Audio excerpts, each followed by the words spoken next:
Alright, here is New Mutants, issue 98, the most valuable issue of New Mutants, the most expensive one to get.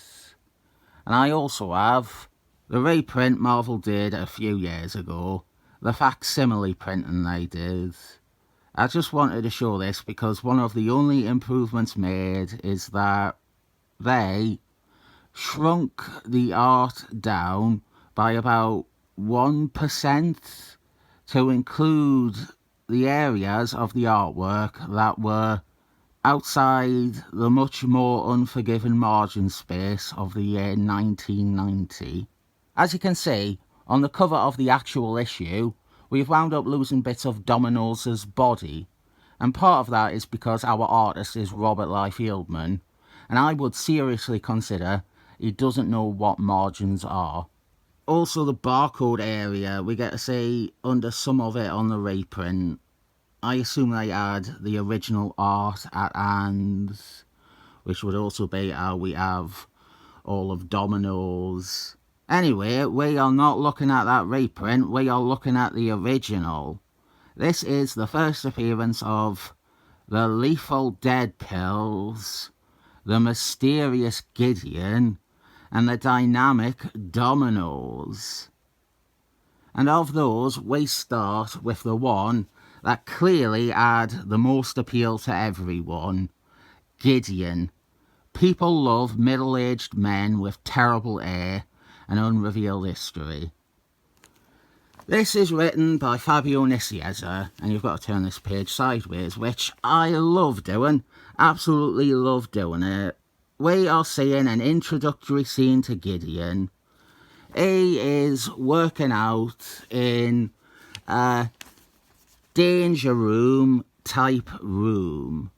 And something you might notice, especially in this issue, is that Robert Liefeld always does this. His comics will begin with the characters training in a danger room. You'll probably be disappointed, but I am not going to sit here and bash all the art. People have already done that. It's mostly terrible. But I feel pointing out Gideon's leg in that top panel, or the bloke's butt in the last panel, it's tired, it's unoriginal, it's shite patter. Robert Liefeld is a bad artist. He's a bad storyteller. He's actually stupidly bad. But it happens. He drew comics. Deal with it. Gideon, he continues to appear in the book once it relaunches as Excellent Force. But by the time Fabian Nicieza is done writing the series, Gideon is more or less finished as a character. He also appears in New Warriors by Fabian Nicieza and Knife Splasher by Fabian Nicieza. The problem with Gideon, above all else, is, and this is Robert Liefeld through and through, we have had a 5-page introduction to him here, and we have learnt nothing. We don't know who he is. We don't know what he's about. We don't know what he can do. We don't know his powers or anything like that.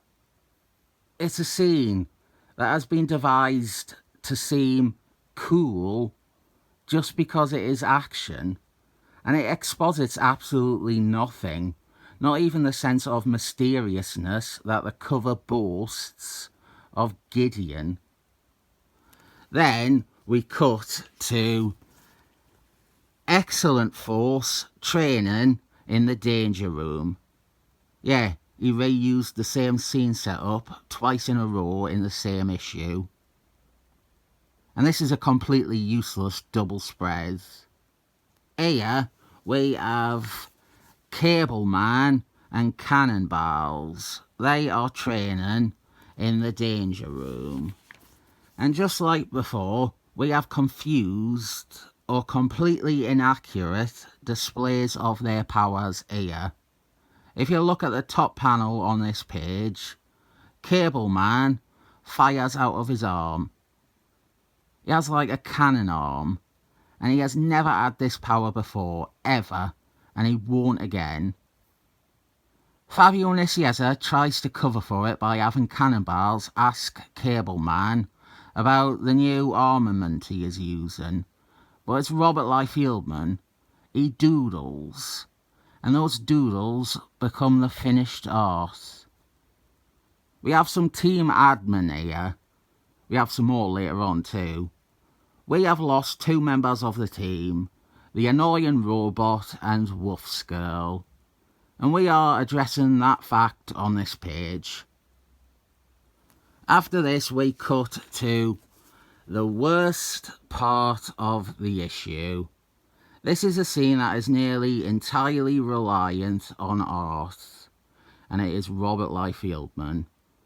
We have Eclipse's dad being poisoned by a woman, but nearly every panel on this spread is an example of bad storytelling. The top panel on this page is what I will focus on. We have him drinking his poisoned coffee, or whatever. And first up, nobody drinks that way.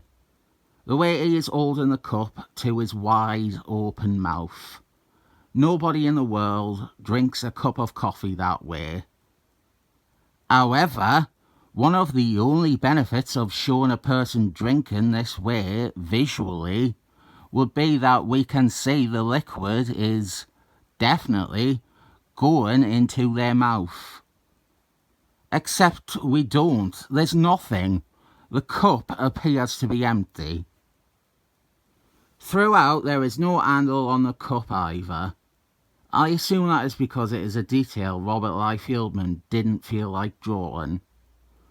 Anyway, he dies. Eclipse's dad dies. The only thing we are told about Gideon is that he arranged this assassination. And here is Time Bomb and Sphincter and Bart Simpson on a poster.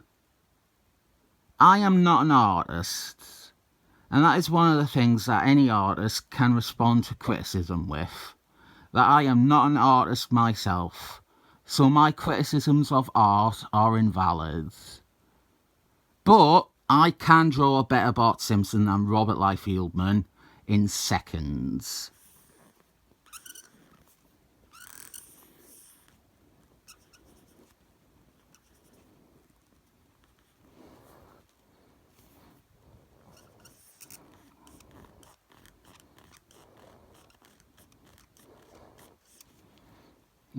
The eyes are a bit big on this.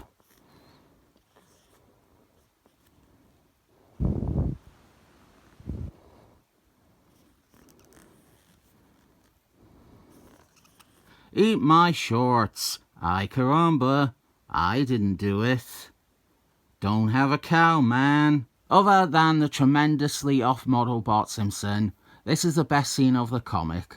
Fabian Nicieza is doing what he can with the writing, and this is clearly a scene that Robert Liefeld doesn't give a shit about, so it is mostly Fabian Nicieza's scene that Robert Liefeld has unfortunately drawn. Elsewhere, Cable Man is in his library. Yeah, Cable Man has a library. And he is suddenly attacked by an explosion. And it turns out that it is this Deathstroke rip-off character called Deadpool. He is instantly meant to seem cool and impressive, and he's not. Much like Gideon, the problem Robert Liefeld repeats is that he never bothers to let people get a frame of reference for a character, or what they are capable of, or who they even are, before he does a scene like this.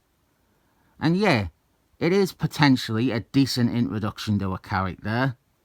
Deadpool suddenly shows up to kill Cable Man, but there never feels like much of a threat ever, because we don't know who Deadpool is.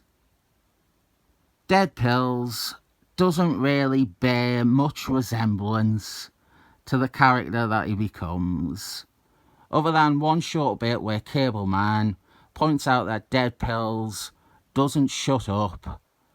Dead Pills is not wisecracking, and he's not making colourful references to popular culture.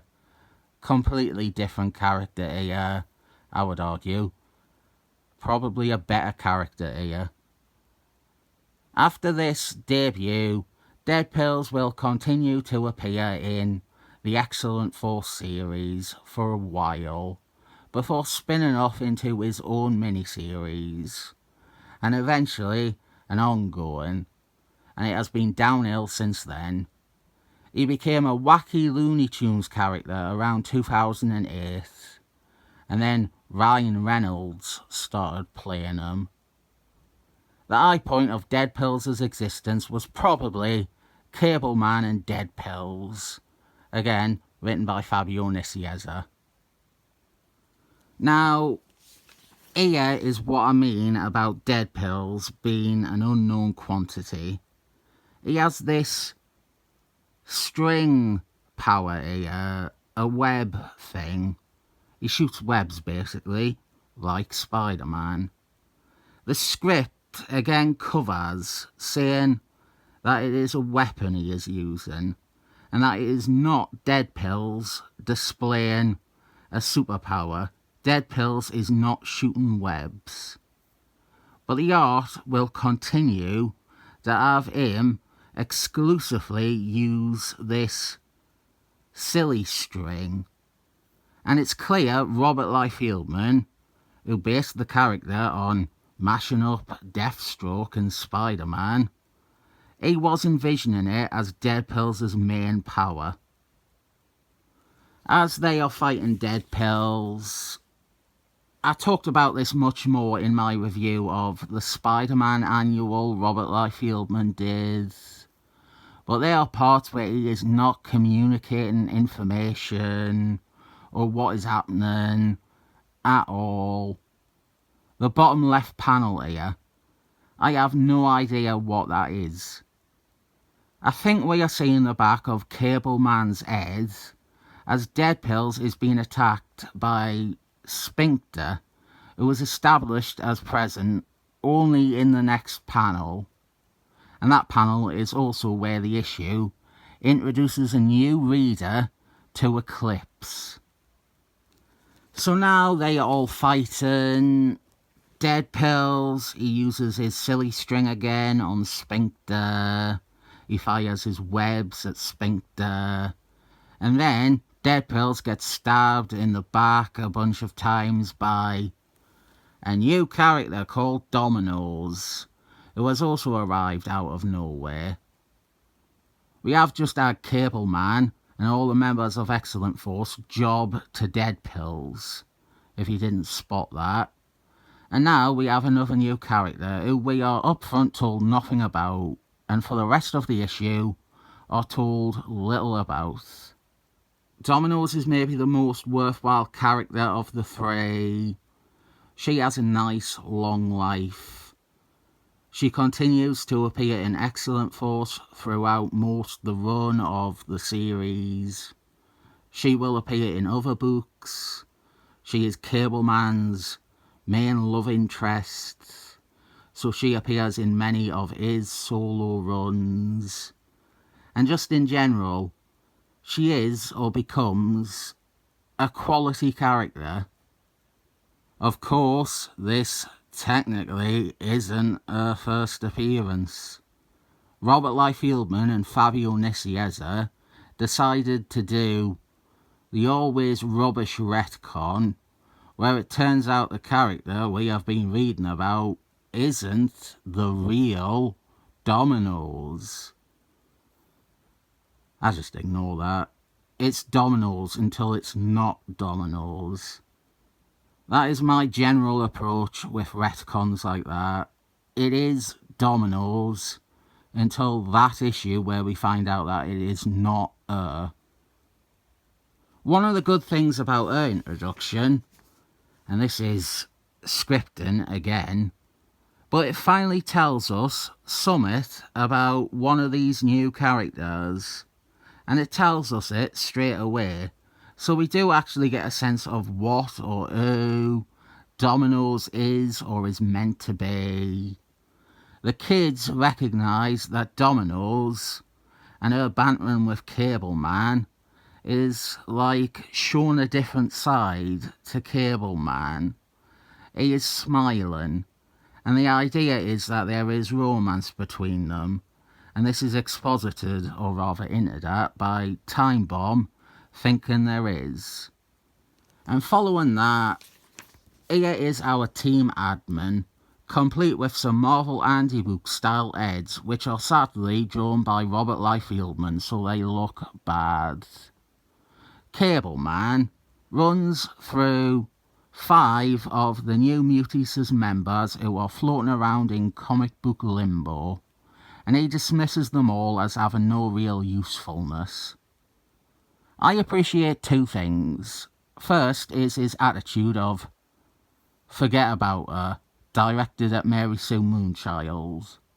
And the other is that Fire Fist is the only one he doesn't think is of no worth. R.I.P. Fire Fist. Well, this ties into our next page. Sphincter leaves the team. He sneaks out at night and runs away.